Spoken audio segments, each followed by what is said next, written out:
Hey guys, आज मैं explain करने वाला हूँ डॉक्टर चा सीजन 1 के एपिसोड नंबर 13 को। अगर आपने अभी तक पिछले एपिसोड नहीं देखे हैं तो प्लेलिस्ट का लिंक आपको डिस्क्रिप्शन में मिल जाएगा।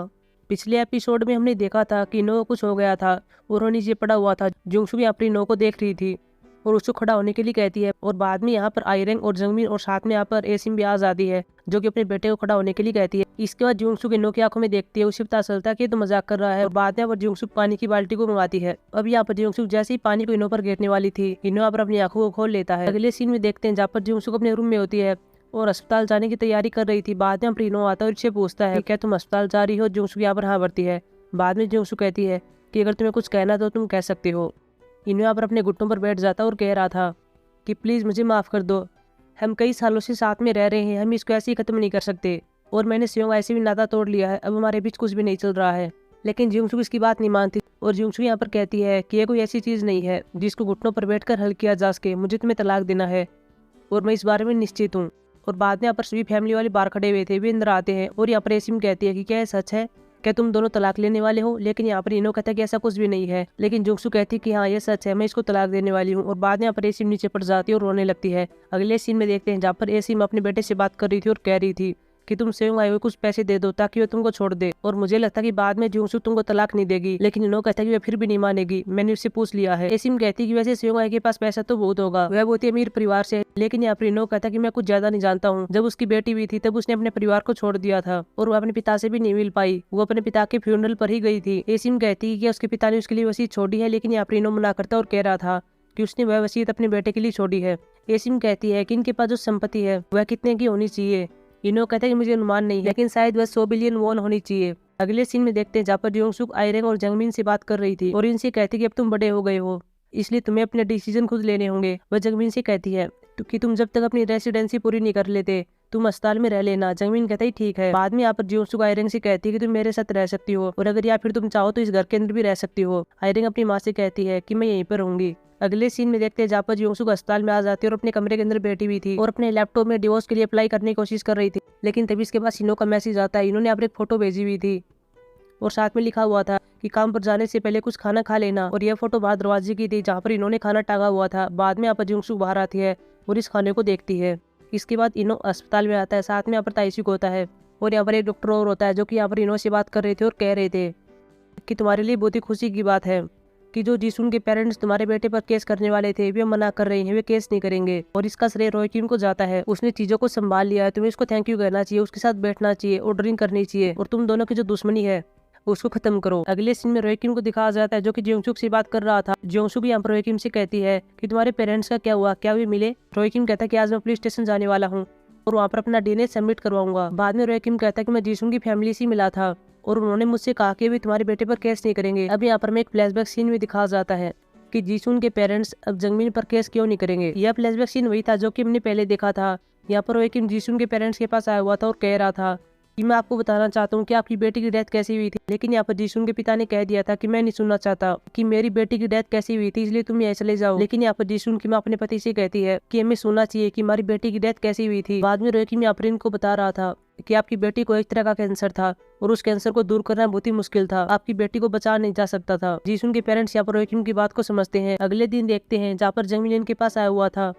जिसुन के पेरेंट्स यहाँ पर सोए हुए थे। बाद में इनको जाग आती है और जंगमिन से पूछते हैं कि तुम यहाँ पर क्या कर रहे हो। जंगमिन कहता है कि आज फ्यूनरल का आखिरी दिन था इसलिए मैं यहाँ पर आया हूँ। और इसके बाद जिसुन की माँ जंगमिन की ओर बढ़ती है। पहले तो ऐसा लग रहा था कि शायद इसको थप्पड़ मारेगी, लेकिन ऐसा नहीं था। जंगमिन कहता है कि ऐसे मेरी गलती है, लेकिन यहाँ पर जिसुन की माँ कहती कि इनको सब कुछ पता चल गया है, इसमें तुम्हारी कोई भी गलती नहीं है। लेकिन जंगमिन कहता है कि नहीं, इसमें मेरी भी गलती थी, प्लीज मुझे माफ कर देना। और बाद में जंगमिन रोने लगता है। यहीं पर हम सोरा को देखते हैं जो कि जंगमिन को देख रही थी। अगले सीन में देखते हैं जहाँ पर इनो लिफ्ट में से बाहर आता है, लेकिन तभी एक छोटा लड़का इनो से टकरा जाता है, इनो नीचे पड़ जाता है। बाद में जंगमिन आता है और अपने पिता को उठाता है। जंगमिन यहाँ पर अपने पिता से कहता है कि आपने ऐसा काम किया ही क्यों कि बाद में आपको पछताना पड़े। इनो यहाँ पर जंगमिन से कहता है कि क्या तुम तुम्हारी माँ को मना सकते हो क्योंकि वह मेरी बात नहीं सुनने वाली। लेकिन जंगमिन कहता है कि मैं कुछ नहीं कर सकता, अगर मेरी माँ ने ऐसा कोई बच्चा पैदा किया होता तो क्या आप उसको माफ कर देते। इनो इस बात को सुनकर कुछ नहीं बोलता।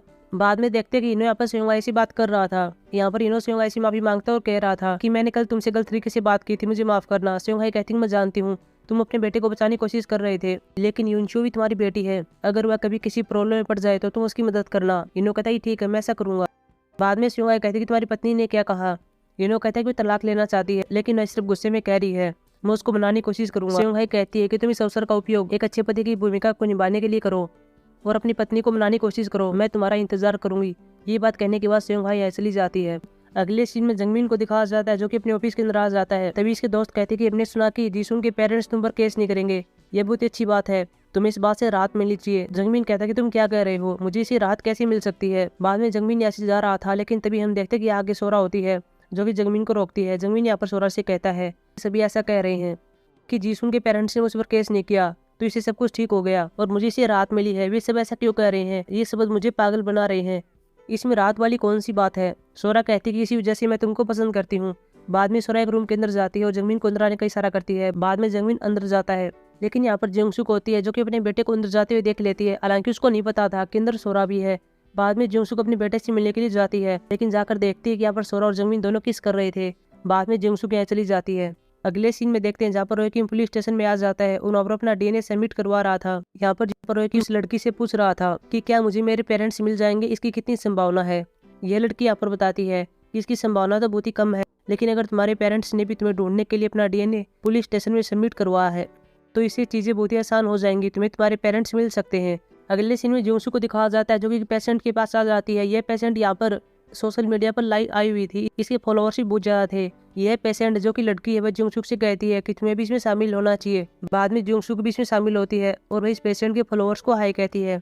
अगले सीन में द्योकराई को दिखाया जाता है जो कि डॉक्टर के पास आई हुई थी और द्योकराई के कंधे में अभी भी दर्द हो रहा है। यह डॉक्टर यहाँ पर सलाह देती है कि तुम्हें अपना काम छोड़ देना चाहिए और तुम्हें अपनी बेटी के नाम पर हेल्थ इंश्योरेंस अप्लाई करना चाहिए। और बाद में देखते हैं कि द्योकराई यहाँ पर जियोंगसुक के पास कॉल करती है और उसको बता रही थी कि मैं अपना काम छोड़ रही हूँ। पहले तो जियोंगसुक कहती है कि क्या तुम बीमार हो, तुम ऐसा क्यों कर रही हो, लेकिन द्योकराई कहती है कि ऐसा कुछ भी नहीं है, मैं बीमार नहीं हूँ, वैसे मुझे तुम्हारे नाम पर हेल्थ इंश्योरेंस बीमा करवाना चाहिए।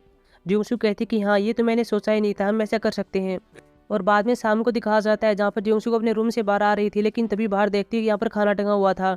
इनो यहाँ पर जियोंगसुक को मनाने का हर प्रयास कर रहा था। बाद में यहाँ पर जियोंगसुक अपनी माँ के घर पर आती है और देखती है कि इसकी माँ यहाँ पर बीमार होती है, इसकी माँ से यहाँ पर उठा नहीं जा रहा था। जियोंगसुक यहाँ पर अपनी माँ से कहती है कि आपको क्या हुआ है, क्या आप बीमार हैं, क्या आपको दर्द हो रहा है। द्योकराई कहती है कि मैं ठीक हूँ, तुम चिंता मत करो, मैं अपनी दवाई ले रही हूँ। वैसे तुम यहाँ पर क्या कर रही हो, तुम पिछली बार भी बिना बताए आ गई थी और अब भी तुम बिना बताए आई हो, क्या कुछ हुआ है। लेकिन यहाँ पर जियोंगसुक कहती है कुछ भी नहीं हुआ है, वैसे कल आपको हमारे अस्पताल आना होगा और वहाँ पर एडमिट होना होगा। द्योकराई कहती है कि ठीक है। अगले सीन में देखते हैं जहाँ पर द्योकराई अस्पताल के अंदर है, इसे यहाँ पर एडमिट कर दिया गया है। बाद में यहाँ पर जियोंगसुक अपनी माँ से मिलने के लिए आती है और कुछ टाइम के बाद यहाँ पर इनो अपनी सास से मिलने के लिए आता है। वो अपनी सास का हाथ पकड़ता है और कहता है कि आपको चिंता करने की कोई जरूरत नहीं है, यहाँ पर बहुत सारे डॉक्टर हैं जो कि आपकी मदद करेंगे, मैं उनको बहुत जल्दी बुला लूंगा। द्योकराई कहती कि ठीक है। बाद में देखते कि यहाँ पर इनो डॉक्टर के पास कॉल कर रहा था जो कि पेन डिपार्टमेंट से था और उसे यहाँ पर आने के लिए कह रहा था। बाद में जियोंगसुक यहाँ पर इनो से इसके लिए थैंक यू कहती है। जियोंगसुक यहाँ पर इनो से कहती है कि तुम मेरी माँ को मत बताना कि हमारे बीच क्या चल रहा है। इनो कहता है कि हाँ बिल्कुल, मैं नहीं बताऊंगा। बाद में इनो कहता है कि वैसे मैंने तुम्हारे लिए कुछ खरीदा है। जियोंगसुक कहती है क्या ये ब्रेड है, लेकिन एप्रिनो कहता है कि नहीं, ये चीज उससे भी अच्छी है। बाद में जियोंगसुक जाकर देखती है और ये फूलों का गुलदस्ता होता है, साथ में इसमें एक लेटर होता है जिसमें लिखा हुआ था कि तुम हमारे घर में हिस्सा चाहती थी, लेकिन मैं इससे सहमत नहीं था, लेकिन अभी देर नहीं हुई है, मैं इसे तुम्हारे लिए करूंगा, हम 10 साल से भी ज्यादा समय से रह रहे हैं। ये सब बात इस लेटर के अंदर लिखी हुई थी। लेकिन बाद में अब जियोंगसुक फूलों के गुलदस्ते को और साथ में लेटर को यहाँ से लेती है और इनो के ऑफिस के अंदर आती है जहाँ पर इनो बैठा हुआ था और उसके सामने रख देती है और कह रही थी कि ये सब क्या है। इनो कहता है क्या हुआ है।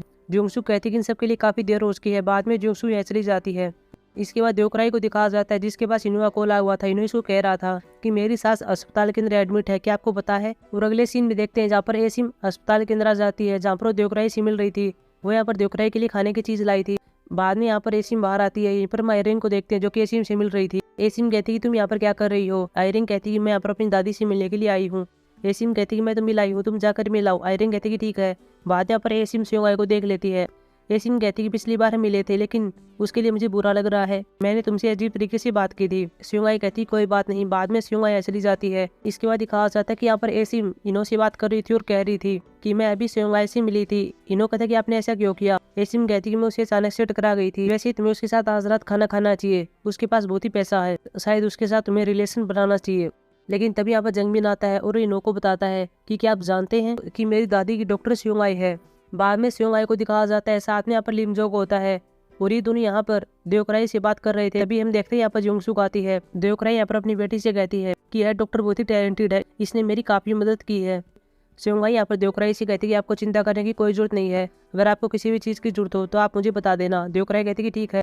इसके बाद देवकराई यहाँ पर जिंगसुक से बात कर रही थी और कह रही थी कि यह डॉक्टर बहुत ही अच्छी है, यह बहुत ही दयालु है, मैं खुश हूँ कि तुम इसके साथ काम कर रही हो। लेकिन यहाँ पर जिंगसुक अपनी माँ से कहती है कि क्या हम आपके लिए डॉक्टर को बदल सकते हैं। देवकराई कहती है कि तुम ऐसा क्यों कह रही हो, क्या उसके साथ कोई प्रॉब्लम है। जिंगसुक कहती है कि यह लड़की इनो के साथ कॉलेज में पढ़ती थी, यह उसकी गर्लफ्रेंड थी। और यह बात सुनने के बाद यहाँ पर देवकराई हंसती और कहती है कि तुम इनो से बहुत ही ज्यादा प्यार करती हो और इसी वजह से तुम उस डॉक्टर से ऐड कर रही हो। जिंगसुक कहती है कि ऐसा नहीं है। और बाद में जब यहाँ पर सेओंगाई अपने ऑफिस से बाहर आ रही थी, तभी हम देखते हैं इसके सामने जिंगसुक आ जाती है और वह सेओंगाई से कहती है कि मेरी माँ के लिए एक अलग डॉक्टर की नियुक्ति करो। सेओंगाई कहती है कि मुझे ऐसा क्यों करना चाहिए। बाद में जिंगसुक कहती है कि क्या तुमने मेरी माँ का यूज अपने पर्पज के लिए किया था, क्या तुम उसे अपने बारे में, रिनो के बारे में सब कुछ बताने वाली हो।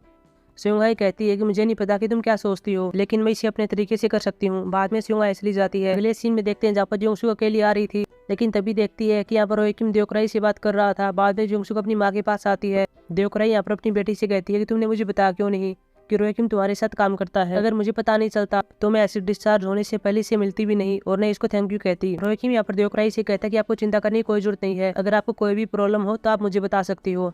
बाद में रिनो आता और देखता है कि रोएकिम मेरी सास के साथ बैठा हुआ है। इसके बाद इनो भागता हुआ आता है और रोएकिम को धक्का देता है और बाद में अपनी सास के पास बैठता और कह रहा था कि मैं आपको ढूंढ रहा था, आप कहाँ पर थी, क्या आपने खाना खाया, शायद आज में मिलकर खाना खाना चाहिए क्योंकि हमारी फैमिली सारी यहाँ पर है।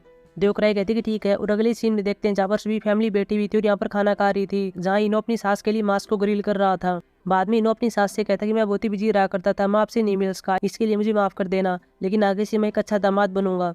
देवकराई कहती कि ठीक है, मैं तो सिर्फ यही चाहती हूँ कि तुम और जिंगसुक दोनों साथ में रहो और खुश रहो। बाद में इनो अपनी सास से कहता कि वैसे मैं आपके लिए कुछ अलग करने वाला हूँ। देवकराई कहती वह क्या है। बाद में जिंगसुक यहाँ पर 2 छोटी मशीन के द्वारा यहाँ पर बहुत सारे पैसों को ऊपर उड़ाता है।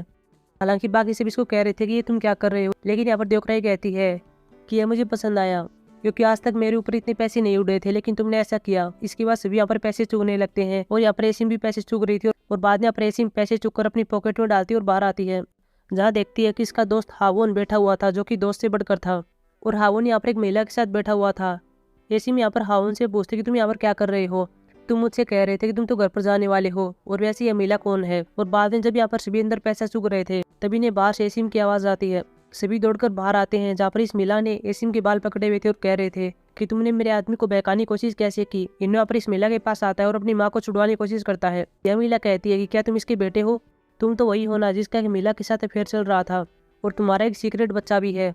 देवकराई यहाँ पर यह बात सुन लेती है, वह एसिम को छुड़वाती है और इस महिला से पूछती है कि तुमने क्या कहा। यह महिला देवकराई से कहती है कि क्या तुम नहीं जानती, इस लड़के का और इसका जो पहला प्यार था उसका, इन दोनों का एक सीक्रेट बच्चा है, इसका उसके साथ अफेयर चल रहा है। और इस बात को सुनकर यहाँ पर जिंगसुक चौंक जाती है। बाद में देवकराई यहाँ पर इन दोनों की ओर देख रही थी, वही हम बाहर देखते हैं जहाँ पर सेओंगाई होती है और साथ में उसकी बेटी यूनसी होती है और ये दोनों यहाँ पर इनकी ओर देख रहे थे। और बाद में ये बीबी यूनसी और सेओंगाई की ओर देखते हैं और इसके बाद एपिसोड समाप्त हो जाता है। सो गाइस, ये थी हमारी एक्सप्लेनेशन एपिसोड नंबर 13 की। अब हम मिलेंगे एपिसोड नंबर 14 के एक्सप्लेनेशन में, तब तक के लिए बाय।